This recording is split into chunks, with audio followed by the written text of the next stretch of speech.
Prime Minister Justin Trudeau is expected to shuffle his cabinet this Wednesday. It's an attempt to reset and re-energize the government ahead of the next election. Now, we've learned from sources that the shuffle will focus on three main themes: economy, housing, and job creation, and it will see multiple ministers removed from Justin Trudeau's top bench.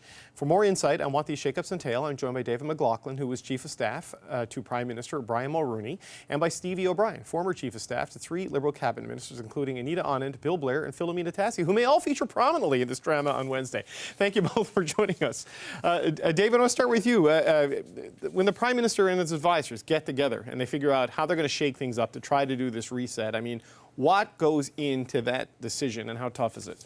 Well, it is a tough decision because usually it's the personalities that are involved. I mean, nobody likes to let somebody go from cabinet, but as I guess one former British Prime Minister said, you know, to be a good Prime Minister, you have to be a good butcher. So you do have to be able to cut off, some of the cabinet limbs in order for the rest of the government to live. And in this case, I think that's always an issue. But it's the key thing you're really looking for is matching the right person and personality for the right political and policy priorities. I mean, getting that alignment right. And so sometimes it's just a recalibration, moving this person. This feels like it's going to be bigger than a recalibration, though. Then there's the other part, which is, we're actually in a heap of dung here. We're in a heap of trouble, as we say back home, right? Yep. And so if you want to change the water on the beans, right, you've got to actually do something more pronounced and more profound in order to show Canadians, show voters, in fact, you get it, that something is amiss and you're prepared to fix it in order to secure more political support. So Stevie, on the receiving end of these deliberations and these resets, I mean, what is it like in a ministerial's office when you're the Chief of Staff and you got a minister and people like me are calling, wondering what's going on? I mean, how does it play out at that end of a shuffle? Well, starting weeks out, the rumors are always flying rampant, and this time round has been no different. But the people who know don't say, and the people who say don't know, generally. And I think that the decisions are always being made up to the very last second by the Prime Minister and by his closest advisors at PMO. So I'm sure we've heard a lot of rumors, maybe listeners have heard a lot of rumors, but I think until we see what's happening on Wednesday, we're not going to be 100% certain. There's always surprises. And for staff are probably watching with a lot of excitement, trepidation, and like I am, hopefully looking for a certain exciting new shakeup. So, David, let's talk about that. This is being branded as sort of a reset. They want to fix some communication problems. They want to get better ownership of like affordability and housing issues that, got them in that dung that you talked about. Can a cabinet shuffle do that? Or is this something that has happened in the PMO? I mean, what is it? The biggest political high, sugar high, is a cabinet shuffle, right? I mean, it feels good, it tastes good for the moment and that, but it's actually the day after, and then the day after that, and the day after that, that really matters. This government, post-pandemic, like many governments, but certainly this federal government, has an issue not just with communications and presentation, which it has generally excelled at.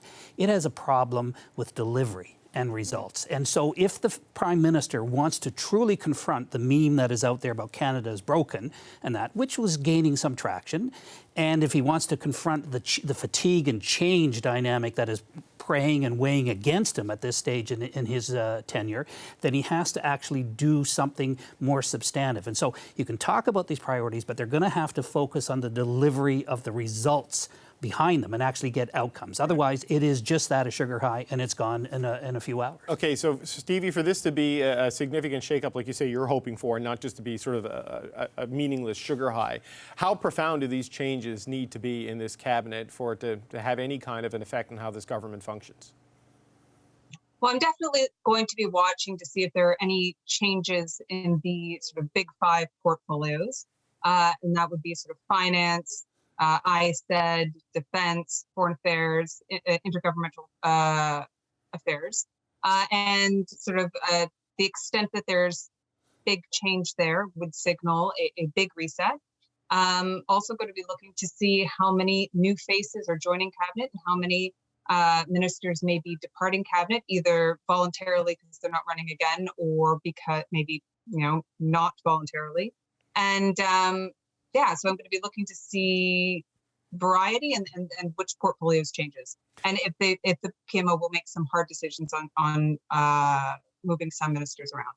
So David, that's always a challenge, right? Making the hard decisions, like the top portfolios. Like there's a top 4 in this government of Freeland, Anand, Champagne, and Joly. And we've reported that Freeland's not going anywhere and Mélanie Joly is not going anywhere. Don't know about the rest. But caucus management comes into this, right? When you're knocking people out and putting people in, I mean, how delicate a dance do they have to do here? Especially the closer you get to the election, right? And because that means that your career paths, if you're not in the cabinet, are starting to look pretty, long. Right? You're really you're not going to get in the next while. So that's why it is important to find out, first of all, if ministers are running again, as Stevie said, and that gives you some openings and the rest of it. But if you look historically, this Prime Minister has not really hesitated to move people around, even from the big portfolios and that. I mean, how many foreign affairs ministers have we had? I mean, to some degree, keeping Mélanie Joly will actually be a reversal of his approach. It'll actually signal some continuity.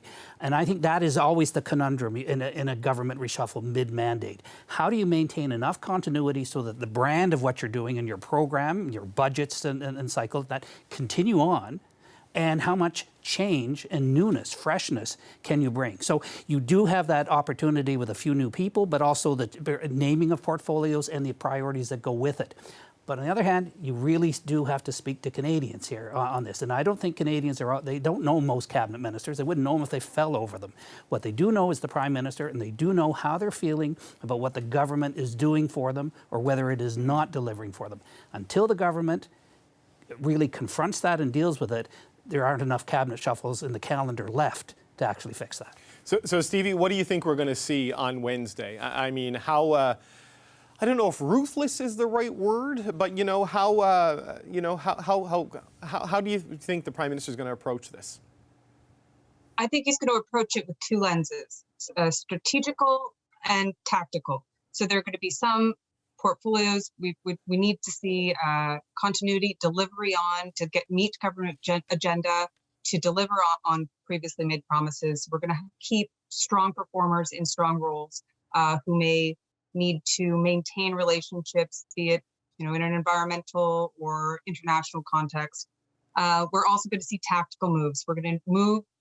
I think we'll see the government's best communicators move to portfolios where they can highlight and connect with Canadians, where they can go across the country and sell the government's message. So put the best communicators where they will be heard, and put strong performers in the portfolios that need to have demonstrated results.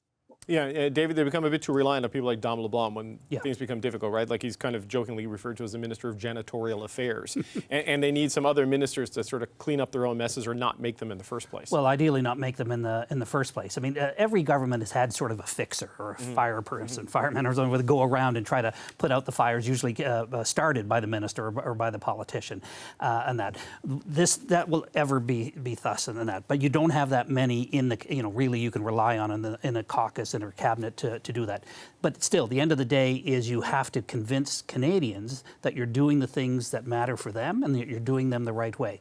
This government is running up against the clock in terms of its mandate. It's running up against the sense of fatigue, and it's running up against a mood in the country that is much more skeptical about government promises at any level. Wants results, wants outcomes, and especially in this post-pandemic world is really going to be demanding of governments to deliver for them. So what you're saying is piece of cake. Wednesday will solve everything.